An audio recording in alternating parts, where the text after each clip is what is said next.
ही काळी आई धनधान्य देई, ही काळी आई धनधान्य देई.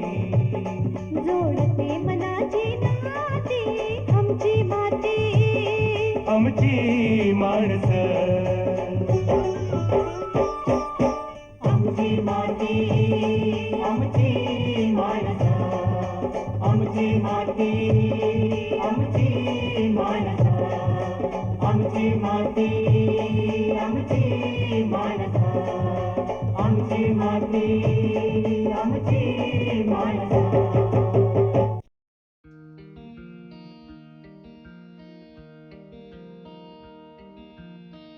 अन्नधान्य पिकांमध्ये भात हे प्रमुख तृणधान्य पीक आहे. खरीप आणि उन्हाळी अशा दोन्ही हंगामात भाताची लागवड होते. मात्र खरीपात भात लागवडीचं प्रमाण मोठं आहे. मानवी शरीरास पोषक अशा बऱ्याच अन्नघटकांचा पुरवठा भातातून होतो. शिवाय चाऱ्याच्या स्वरूपात पशुखाद्य आणि औद्योगिक दृष्ट्या देखील भाताचे अनेक उपयोग आहेत. त्यामुळे भात हे बहुगुणी तृणधान्य पीक म्हणून ओळखलं जातं. कोकणात मोठ्या प्रमाणावर भात पिकाची लागवड केली जाते. परंतु पारंपरिक पद्धतीनं केलेल्या लागवडीतून सरासरी उत्पन्न कमी मिळतं. त्यामुळे भात शेती परवडत नाही असं शेतकऱ्यांचं म्हणणं आहे. भात शेतीमध्ये येणाऱ्या सर्व समस्या सोडवायच्या असतील तर प्लास्टिक मल्चिंग पेपरवर लागवड या नव्या तंत्राचा अवलंब करायला हवा असं डॉक्टर विजयकुमार शेट्टे म्हणतात. नमस्कार, मी डॉक्टर विजयकुमार नामदेव शेट्टे, कृषी संशोधन केंद्र फोंडाघाट येथे केंद्रप्रमुख म्हणून काम करत आहे. तर शेतकरी बंधूंनो, कोकणामध्ये भात शेती हे मुख्य पीक आहे आणि भात शेती मुख्यतः रोपांची पेरणी करून पुनर्लागण पद्धतीने केली जाते. पण दिवसेंदिवस शेतकऱ्यांना अनेक समस्यांना सामोरे जावं लागत आहे. त्यापैकी महत्त्वाची समस्या म्हणजे मजुरांची कमतरता आणि मजुरीचे वाढते दर. त्यामुळे शेतकऱ्यांना ही भात शेती परवडत नाही असे वाटते. तर याला पर्याय म्हणून आपण ही भात शेती प्रत्यक्ष बी पेरूनसुद्धा करू शकतो. तर प्रत्यक्ष बी पेरून करण्यासाठी विद्यापीठाने अनेक शिफारसी दिलेल्या आहेत.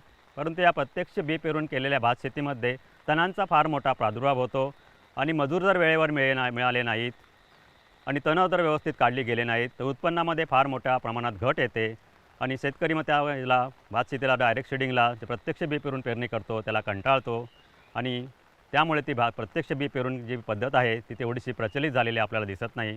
तर याच्यावरती आम्ही विचार केला, या डायरेक्ट बियाणे पेरलेल्या भातामध्ये जे गवत येतं त्यांचा बंदोबस्त आपल्याला कशाप्रकारे करता येईल, त्यांचं नियंत्रण आपल्याला कशाप्रकारे करता येईल. तर आपण मल्चिंगवरती भात शेती जर केली तर बऱ्याचशा मोठ्या प्रमाणावरती तणं येतात ते आपण नियंत्रणात आणू शकतो आणि त्यांचं नियंत्रण करू शकतो आणि शेतकऱ्यांना ही भात शेती परवडेल.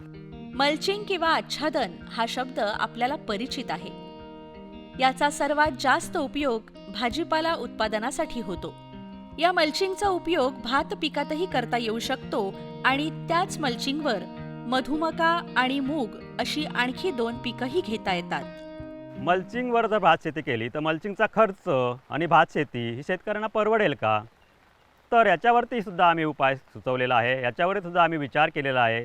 तर याच्यामध्ये तंत्रज्ञान असं आहे की याच्यामध्ये जमीन आपण एक मे महिन्यामध्ये किंवा पाऊस सुरू होतो त्यावेळी नांगरून घ्यायची असते आणि ही जमीन एकदाच नांगरायची असते, पुन्हा पुन्हा नांगरायची नसते. तर या मल्चिंग पेपरवरती आम्ही असा विचार केला तर त्याच मल्चिंग पेपरवरती दुसरं जे पीक आहे रब्बी हंगामामध्ये ते मधुमकासारखं पैसे देणारं पीक घ्यायचं, मधुमका काढल्यानंतर मूग पीक घ्यायचं, अशा प्रकारे 3 पिकं त्या मल्चिंग पेपरवरती घ्यायची. भात हे कोकणातील मुख्य पीक. इथला शेतकरी वर्षानुवर्ष भात शेती करत आहे. या भात पिकासाठी जमिनीच्या मशागतीपासून ते कापणीपर्यंत शेतकऱ्याला खूप खर्च येतो. शिवाय नैसर्गिक समस्याही आहेतच. त्यामुळे उत्पादनात घट येते. यासाठी पारंपरिक पद्धतीपेक्षा बदलत्या तंत्रज्ञानाचा एक भाग म्हणजे प्लास्टिक आच्छादनावर भात लागवडीचा प्रयोग शेतकऱ्यांना निश्चितच फायद्याचा ठरू शकतो. याच्यामध्ये आपण भात 2 प्रकारे मुख्यत्वे केले जाते. एक प्रत्यक्ष बी पेरून म्हणजे डायरेक्ट सीडिंग करायचं, प्रत्यक्ष बी पेरायचं. दुसरं म्हणजे त्याची रोपं करायची आणि रोपं करून मुख्यत्वे जास्त ज्या पाऊस ज्या प्रदेशामध्ये आहे त्या ठिकाणी रोपं करूनच केले जाते. जिथं कमी पाऊस आहे त्या ठिकाणी प्रत्यक्ष बी पेरून केले जाते. असे मुख्यत्वे 2 प्रकारे भात लागवड आपण करू शकतो. याच्यामध्ये कोकणातले जे शेतकरी आहे ते मर्यादित क्षेत्रावरती प्रथम रोपवाटिका तयार करतात आणि ती रोपवाटिका तयार करण्यासाठी ती जमीन भाजतात, त्याला राब भाजणे असं आपण म्हणतो. पण ही राब भाजणे ही पद्धत फार खर्चिक, कष्टप्रद आणि त्रासदायक आहे. आणि याच्यामध्ये जर पाहिलं तर महिलांना फार अपार कष्ट करावे लागतात. सगळे सेंद्रिय पदार्थ जाळले जातात, त्यामुळे वातावरण पूरक असे हानिकारक असे वातावरणाला आहे आणि खर्चिक आहे. आणि त्याच्यामध्ये मोठ्या प्रमाणावर जर बघितलं तर उत्पन्नाचा जो भाग आहे किंवा शेतीचा जो खर्चाचा जो भाग आहे तो मोठा खर्च या राब भाजण्या पद्धतीवरती केलं जातं. आणि शेतकऱ्यांचा उद्देश असतो राब भाजण्यामध्ये त्याच्यामध्ये नर्सरीमध्ये आपल्या रोपवाटिकेमध्ये तण येऊ नयेत. त्यामुळे ती शेतकरी याच्यामध्ये अतोनात खर्च करतात आणि ती भात शेती आणि जो उत्पन्नाचं जे गणित आहे ते शेतकऱ्यांना जमत नाही आणि ते परवडत नाही. मग लोक काय करतात, ही रोपं केलेली असतात, ती रोपं मेन क्षेत्राला न्यायची असतात त्यांना लागवडीसाठी, ती रोपं उपटतात, ती पुन्हा वाहतूक करतात आणि ते मेन शेतामध्ये लावतात. याच्यामध्ये बरेच मजूर लागतात आणि सध्या जर कोकणामध्ये परिस्थिती पाहिली आहे तर मजुरांची फार मोठी कमतरता आहे. त्यांना मजूर वेळेवर उपलब्ध होत नाहीत. मजूर जर मिळाले, बाकी सर्व गोष्टी जरी अनुकूल असल्या तरी पावसाचा फार मोठा लहरीपणा अडचणीत येतो. कधी काय सर्व तयार असतं, चिखल तयार असतो, एका बाजूला रोपं काढलेले असतात पण चिखल करायला पाणी उपलब्ध नसतं. अशा अनेक गोष्टींनी त्याची काय होतं, रोपांची लागवड वेळेवर होत नाही. आणि एक थंब रूल आहे, एक पंचमांश कालावधीची जर रोपं लावली गेली तर आपल्याला अपेक्षित आणि चांगलं उत्पन्न मिळतं. परंतु हे बऱ्याच अडचणीमुळे शेतकऱ्यांना कधी शक्य होत नाही आणि जास्त वयाची रोपं लावली जातात आणि मग उत्पन्नात फार मोठ्या प्रमाणात घट येते. मग जर हे सर्व जर टाळायचं असेल आणि दुसरी गोष्ट जे चिखलनी जो आपण करतो त्या प्लॉटमध्ये कायम पाण्याची पातळी जर नाही राखली, कधी पावसामुळे ते शक्य होतं, हे पाऊस दडी मारतो आणि पाण्याची जी ठराविक पातळी आहे ती राखली जात नाहीत. मग अशा चिखल केल्या जमिनीला भेगा पडतात आणि ती जमीन जर अशी एक्सपोज झाली सूर्यप्रकाशाला किंवा हवामान तर त्याच्यामध्ये अतोनात गवत येतं आणि जो आपला उद्देश असतो मेन चिखलनी करून लावण्याचा, गवत येऊ नये, तो सक्सेस होत नाही आणि फार मोठ्या बेंडीच्या मजुरीवरती पण खर्च होतो. प्लास्टिक आच्छादनावर भात पीक घेतल्यानंतर त्याच आच्छादनावर शेतकऱ्याला मधुमका आणि मुगाची लागवड करता येणार आहे. शेतकऱ्यांना भेडसावणाऱ्या या सगळ्या अडचणीवर जर आपल्याला मात करायची असेल, मजुरांचे कमतरतेवरती आपण सोल्युशन द्यायचं असेल, तणांच्या नियंत्रणावरती आपल्याला उत्तर द्यायचं असेल तर आपण भात शेती आपण याच्या आच्छादनावरती करू शकतो का? तर याचं उत्तर निश्चितच आहे होय. पण ते पुढचा प्रश्न आहे, भात शेती आणि मल्चिंग खर्च काही जुळेल का? तर निश्चितच याच्यावरती सुद्धा आम्ही विचार केलेला आहे. या एकामध्ये मल्चिंग पेपरवरती आपण 6 पिकं घेऊ शकतो आणि भात शेती आपण फायद्याची करू शकतो. त्याच्यामध्ये गणित असं आहे, आपण 30 मायक्रॉनचं सिल्वर ब्लॅक प्लास्टिक आच्छादन या ठिकाणी वापरतो आहे आणि सध्या याचे मार्केटमध्ये जर किंमत बघितलं तर एका 400 मीटरचं एक बंडल असतं, त्याची किंमत आहे 3050 रुपये. आणि हे प्लॅस्टिक आच्छादन आपण 4 गुंठ्याला पुरतं, म्हणजे गुंठ्याला साधारण 762 रुपये 50 पैसे इतका खर्च येतो. पण हे 6 पिकामध्ये जर आपण विभागणी केली, कारण आपण एका आच्छादनावरती 6 पिकं घेणार आहोत, तर एका पिकाला फक्त खर्च किती येतो, 127 रुपये प्रति गुंठा. याच्यामध्ये तुम्हाला मी स्वीटकॉर्नचं फक्त अर्थशास्त्र सांगतो, ते एका गुंठ्यातून स्वीटकॉर्नची साधारण आपल्याला 750 कणस मिळतात. जरी ते आपण 5 रुपयाने कमीत कमी दर पकडू, 5 रुपयाने दिले आपल्या शेतामध्ये, बाहेर भरपूर मोठा दर असतो त्याला, 15 रुपये 20 रुपये अशी ते विकली जातात, पण आपण 5 रुपयात पकडू तर 750 कणसातून आपल्याला 4,500 रुपये गुंठ्याला मिळतात. आणि जो गंज काढल्यानंतर त्याचा कडबा हिरवा असतो आणि हे दुभत्या जनावरांसाठी चांगलं उत्तम खाद्य असतं आणि त्याच्यातून साधारण गुंठ्यातून आपल्याला 250 किलो हिरवा कडबा कमीत कमी मिळतो आणि तो साधारण 300 रुपयाने विकला, 3 रुपये किलोने विकला तर आपल्याला त्याच्यातून 750 मिळतात. म्हणजेच एका गुंठ्यातून एका पिकातून फक्त स्वीटकॉर्नच्या कडब्यातून फक्त आपला मल्चिंगचा जो खर्च आहे तो निघून जातो. अशा प्रकारचं याचं गणित फायदेशीर आहे. प्लास्टिक आच्छादनाचा वापर खरीप हंगामात भात पीक लागवडीसाठी करताना नेहमीप्रमाणे खतं देऊन गादी वाफे तयार करावे लागतात. मात्र बियाणं पेरणीचं तंत्र थोडं वेगळं आहे. अशा आच्छादनाच्या भात लागवडीमध्ये तणांचा प्रादुर्भाव कमी होतो असं डॉक्टर शेट्टे म्हणतात. तर शेतकरी बांधवांनो, मी आपल्याला बोललोच आहे की हे तंत्रज्ञान कसं आहे. तर हे उन्हाळ्यात जमीन तयार करायची मी बोललोच आपल्याला. तर जमीन तयार केल्यानंतर आपल्याला योग्य त्या प्रकारचे वाफे जसे लागतात, एकतर रुंद गादी वाफे तयार करावा किंवा रेग्युलर पद्धतीचे 1.1 मीटर रुंदीचे गादी वाफे तयार करावा किंवा असे मोठे गादी वाफे तयार करा आणि जे आपलं शेणखत जे आहे, सेंद्रिय खतं जी यायची आहेत ती त्याच्यामध्ये मिक्स करून घ्यायची आहे. भाताला लागणारा जो बेसल डोस आहे तो त्याच्यामध्ये जमिनीमध्ये मिक्स करून घ्यायचा आहे. नंतर आपण 30 मायक्रॉनचं सिल्वर प्लॅस्टिक आच्छादन घ्यायचं आहे आणि त्या संपूर्ण क्षेत्रावरती आपण पसरून घ्यायचं आहे. हे प्लॅस्टिक आच्छादन पसरवल्यानंतर भातासाठी आपण 25 बाय 25 सेंटीमीटरवरती त्या कागदावरती मार्किंग करून घ्यायचं आहे. नंतर एक लोखंडी पाईप घ्यायचा आहे आणि त्या संपूर्ण प्लॅस्टिकवरती आपण होल तयार करून घ्यायचे आहे आणि या प्रत्येक होलामध्ये आपण भाताचे 3 ते 4 दाणे पेरायचे आहेत. जेव्हा हे सर्व पाऊस सुरू व्हायच्या अगोदर आपण केलं तरी चालतं. शक्यतो पाऊस सुरू व्हायच्या अगोदर केलं तर बऱ्यापैकी आपल्याला ते काम करता येतं. आणि मे महिन्याच्या अखेरला किंवा पाऊस सुरू व्हायचा आपल्याला अंदाज असतो, त्याच्या अगोदर जर केलं ही सर्व पेरणीचं, तर पाऊस सुरू झाल्यानंतर भात आपलं रुजून येतं. मी 100% की तण नियंत्रण म्हणत नाही, कारण जिथं आपण होल केला आहे त्याच्यातून काही तणं येतात, ती तणं लहान असतानाच जर आपण काढून टाकली तर पुढे मग तणांचा कुठलाही उपद्रव होत नाही, फक्त भात वाढतं आणि भाताची फार जोमदार इथं वाढ होते असं दिसून येतं. आमची माती आमची माणसं.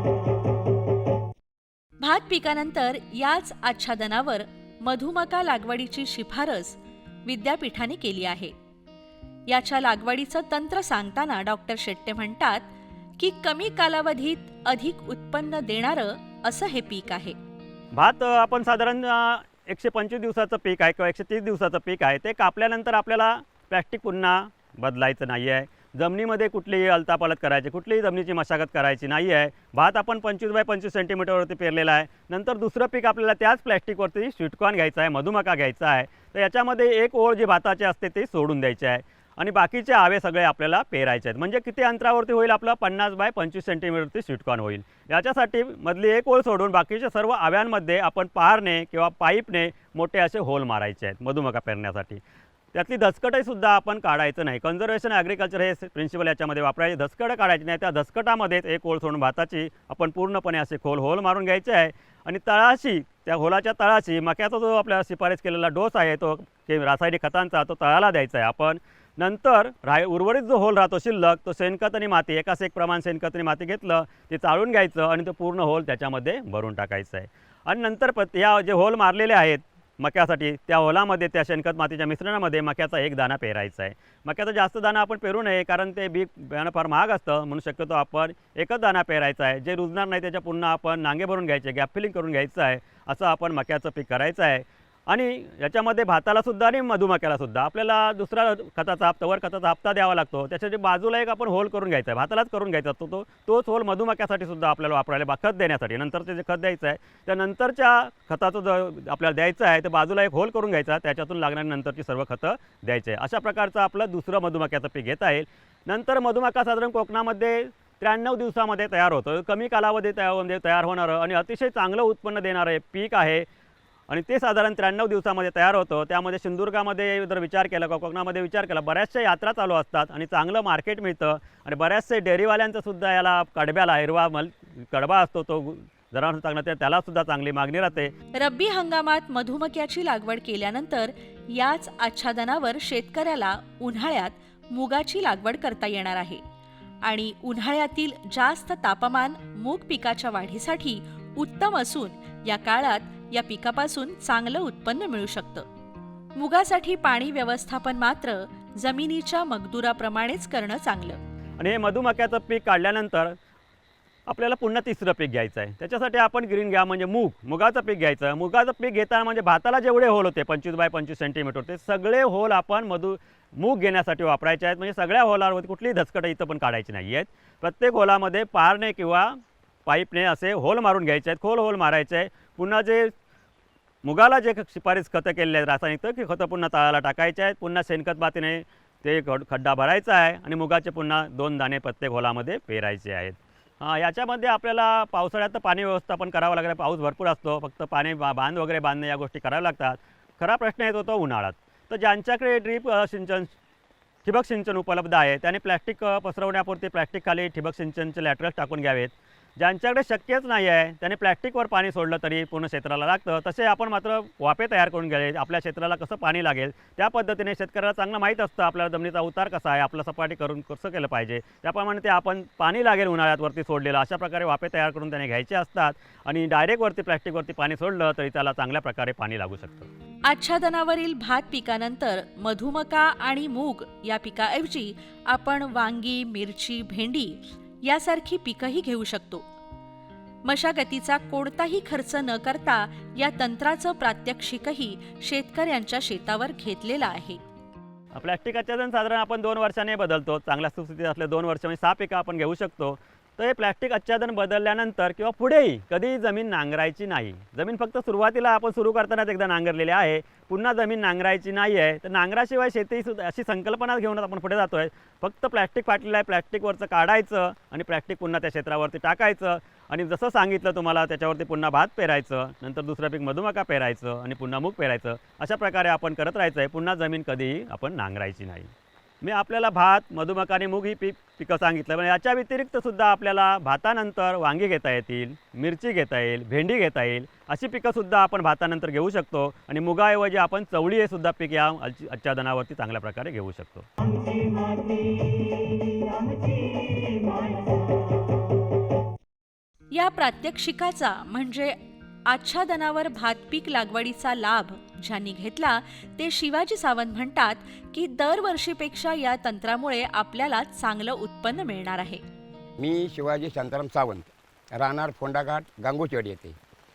दरवर्षी मी पारंपरिक पद्धतीने शेती करत होतो.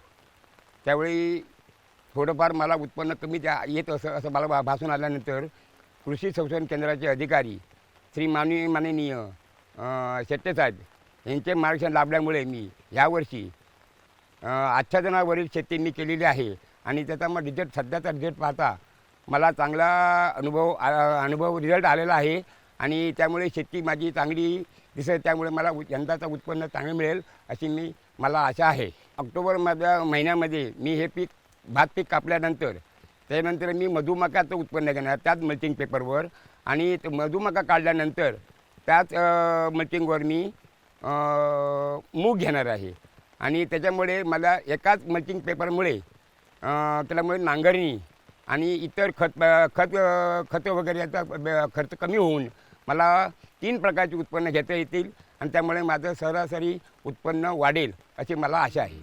या तंत्राचा अवलंब विशाखा सावंत यांनीही केला आहे. महिलांनी तर अशाच प्रकारची शेती करावी असं त्या म्हणतात, कारण शेती कामासाठी महिला जे श्रम करतात ते नक्कीच यामुळे कमी होतील. मी नवीन काहीतरी वेगळं असं करावं म्हणून यावर्षी आमची शेती म्हणजे काजू जवळजवळ 1 एकरला लावलेली आहे.